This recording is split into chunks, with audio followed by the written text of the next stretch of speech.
Hello everybody, welcome back to our next episode of the Create a Character series. It's NoodleDog, and today we're going to be going on with a ref sheet. Now, before we start the ref sheet, there were a couple things that we talked about in the previous video that I'm going to refresh your mind about.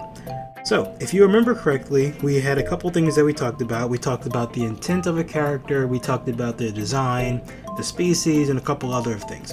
So, I have a note sheet right here that I'm going to work on a little bit. I have everything blank, but I kind of know what I was going to get into. I already planned this out ahead of time, but hopefully we can get this started, at least in this context.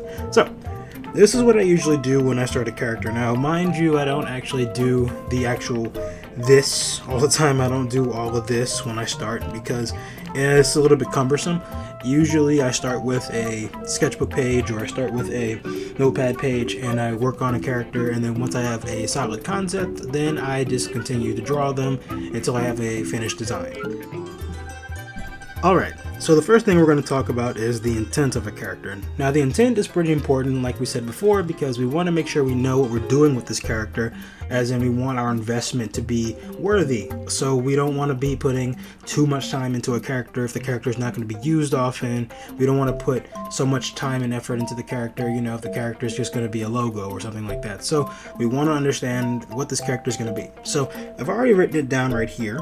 I want this character to be a part of my stories, and I do a lot of writing and I do a lot of character design for concept art and other stuff for my comics and for my future projects. But this is going to be one of those characters that I'll probably use as a reoccurring character, or maybe not exactly reoccurring, but somebody that would show up every now and again as a supporting character, maybe something like that. So we have that going on. We even have a little name for her.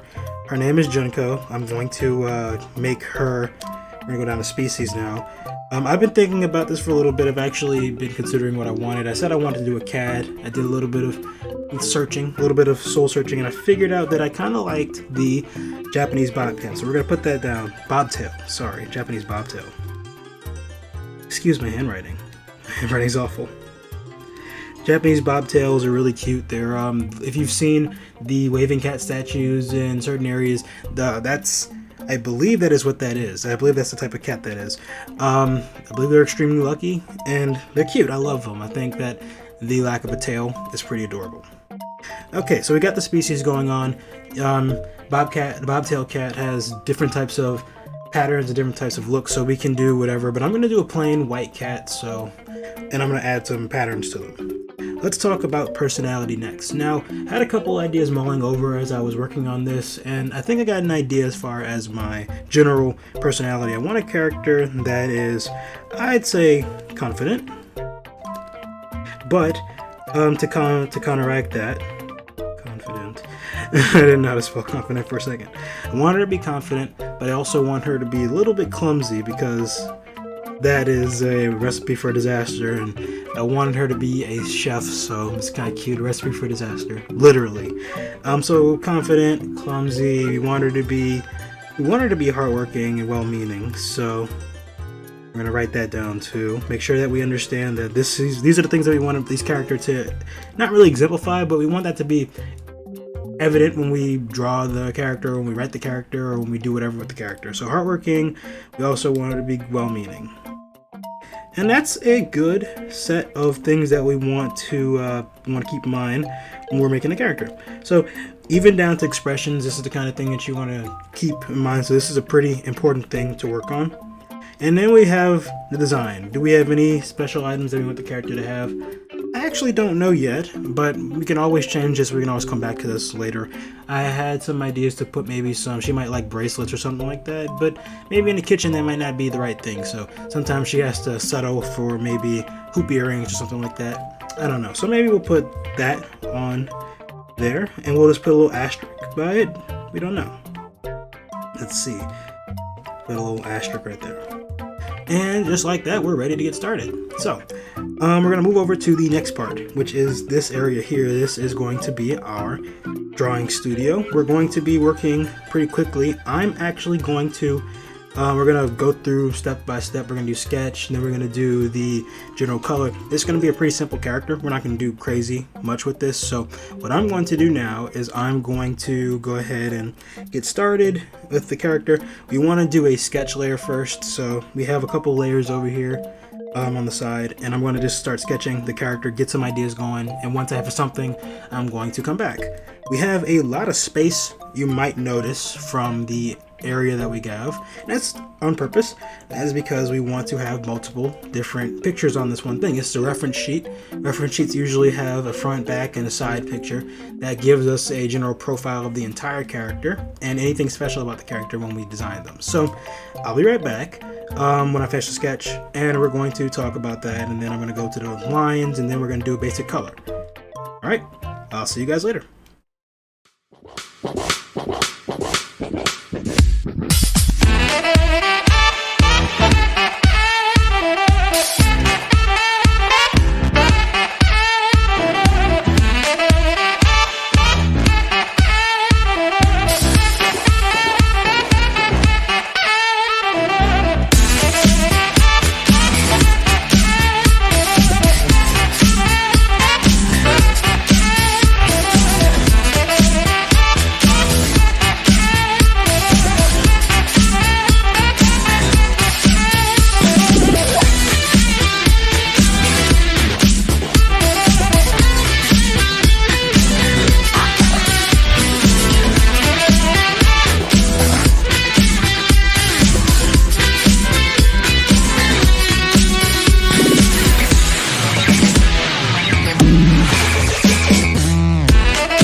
Done. Well, we're done with the sketch anyway. So here we have our character. So I'm going to zoom in and we're going to take a quick look.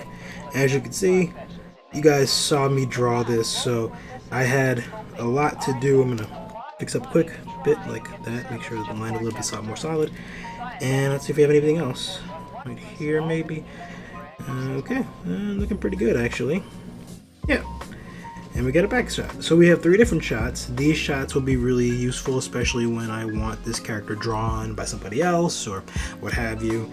And we have appropriate attire for the character. She's a chef, so she's got everything. We even have a couple little things like scars on her hands from trying to cut too quickly with a knife, and that didn't go too well. But as you can see, we have a pretty decent character. And so now we can move on into the next part of the phase, which is the line work, which is pretty simple, just putting the lines onto the paper.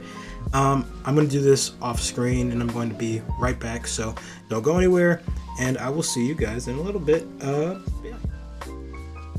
Here we are with our finished ref sheet. Well, almost finished. We have the line work done. As you can see, I went in a little bit, did a little bit of adjustment. Other than that, we did pretty much everything we needed to here. The line art is usually just almost the last step. Usually you just want to do the colors, and I usually just do my ref sheets flat. I don't do shading with them because depending on the light source, you may be a little bit different. So I just keep it similar to this, and we'd be good to go. So there's a couple things we're going to do to finish this. We designed her a bit. You see she's got a hoop earring, she's got some scars, you see them that they're there on her hands. We're going to finish this character by coloring them, and then we're going to put some information on the ref sheet so whoever uses this can know how to figure them out. So I'm going to do a quick little time lapse. I'm going to do some different colors. I personally prefer natural colors when it comes to an animal, so I'm going to be using white, brindle, I'm going to be using ginger, and I might be using different other colors. For her clothes, I'm going to be doing traditional chef's colors like white, black, and red, and we're going to do that real quick, so hopefully it doesn't take too long. Just bear with me. This part is usually the most fun part to me because actually putting in the color is really useful. A couple things to note actually.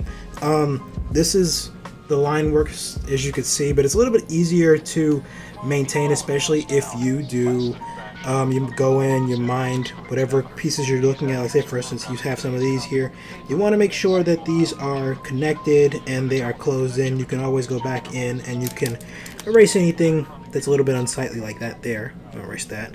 And what I like to do is just use the paint tool, the fill tool, and I'll just fill in all of these little gaps. and it makes the process a lot easier. If you're going to do this though, if you've ever used Microsoft Paint or anything like that, then you know that you should always make sure you fill in any of the gaps, because otherwise the color is going to leak out all over the screen. So just do that and you should be just fine. All right, let's get to it.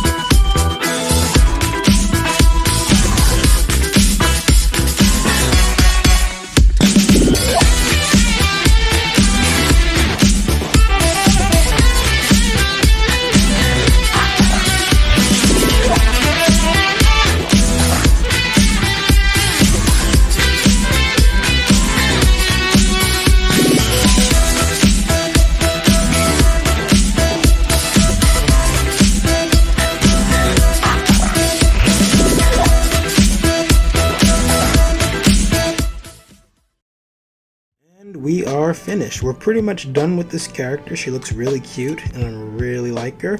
We're going to go over a couple of things real quick before we finish this off. We want to first, of course, go into, make sure you have everything finished up on the character. Make sure if you're missing anything, like say for instance, I purposely missed this so I could show you guys. Say for instance, you want to go back and you want to fix something or you want to add something to the character. Make sure you're going to go back and do that real quick, you know, right before you do anything else. Like I want to put that there. I want to make sure there's anything else, right? That's proper. Okay, nothing on the outside. Yes, there is. Right here on the last one, the outer one. Yeah, there's a little piece of orange right there, and a little piece of brown too. Let me grab that. I put that. No, actually, I don't need to do that. Do I need to do orange on the other side? Yes, I do. Okay, just want to do that. Okay, you can always go and zoom out your character. Make sure you have anything else. Is there anything else that you need to do? I'm pretty sure we're done with Junko today. There's this weird thing going on right here. I don't know what that's about, but I don't know. But I guess it's gonna have to stay like that. But there's besides the point. Regardless, let's go and see what that is real quick. Let me see if I can find that. Sometimes you can get these weird things. You can just go and cycle through the. You'll cycle through. There it is. You'll cycle through certain things until you figure out what the problem is. So let me see. Let's see. There we go.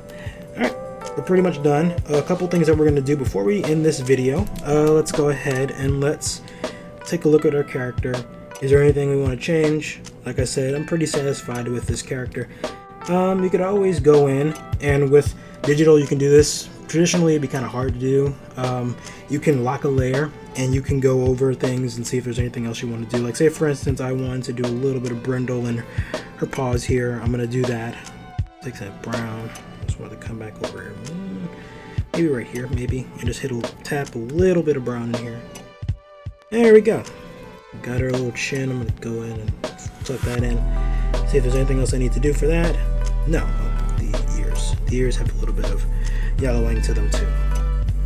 And right as rain, here we have a character. Now, when you're finished with a character like this, you should always, you know, we're going to do a rough sheet. Good idea would maybe be to make a simple, let's do a simple little backdrop here. Let's do a simple backdrop that will be kind of interesting. That won't be so boring like this dull sheet we have here. I'm going to start with a rectangle. Let's do this layer right here. This one doesn't have anything on it. Let's pick a little square, like so. And then I'm going to fill it. And here I'm going to just put the things that the character has anything interesting about them, you know, the name, date of birth, if there's anything they like, they dislike. You can put that all on the top or on the side or on the bottom. Depends on how you're doing your little thingy. I'm just going to go ahead and just put simple stuff in here, and I'll add some decoration in just a moment. So let's go ahead and put the name in there. I usually use back issue as a font. That's a comic font. I really like it, so I often use it. Let's go ahead and put this in the same color as this, and we'll go ahead and we'll add that. So let's see. Yeah, let's go ahead. Let's see if we have it. Nope. Gotta press the button for this. So let's go up top. And we're going to put her name in. I like her name. I'm just going to put it in the dead center. We're going to space it. We're going to even it out just a bit. And here we have her name. That's Junko. And we're going to put just some basic information about her. Things that we can use for later, like her colors and stuff like that. I don't have to put anything crazy, but let's go ahead and start with the basics. I'm going to do this to 20. Here we go. And with that, we have pretty much finished what we need for this character's sheet. I'm going to go ahead over here and pull this up just a tiny bit. And the last thing we're going to do is we're going to put the colors together. So don't mind me, I'm just going to finish up right here. I usually do little dots because dots are probably the easiest thing to work with when it comes down to it. So I'm just going to put I'm going to put some swaths of color and we'll be finished. After this little step right here, you can go ahead and you can do some other things like, I'm going to scale this up just a tad bit so we have our colors. I'm going to go back and I'm going to figure out the color, like a better way to do the colors in a little bit. You can get fancy with it. You can make them little paws. You can make them swords or whatever. People do symbols to make the colors pop out more on the sheet. So it says these are the colors that I'm using. You can do that, or you can just do simple like I usually do. However, we're just going to stick with this for now. Alright, I'm going to do a couple more things, some final things. We're not going to do a whole lot more. Just bear with me, everybody. Gotta make sure I have everything here.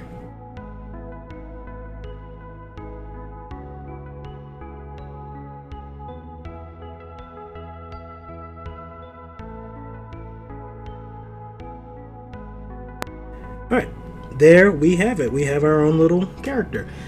And that is the end of the video. So we designed our character, we made everything work for her, and now we're going to go into backstory and other stuff in the next video. So we'll talk about how to make a good backstory or suggestions for a good backstory, and we're going to do some lore-based pictures, some stuff that would probably fit the character, and we're going to talk about that on the next video. So if you like this video, go ahead and give it a like, comment, subscribe, tell me what you think about it in the comments below. If you didn't like the video, let me know about that too. I take all criticism. With that being said, have a good day, everybody. See you later.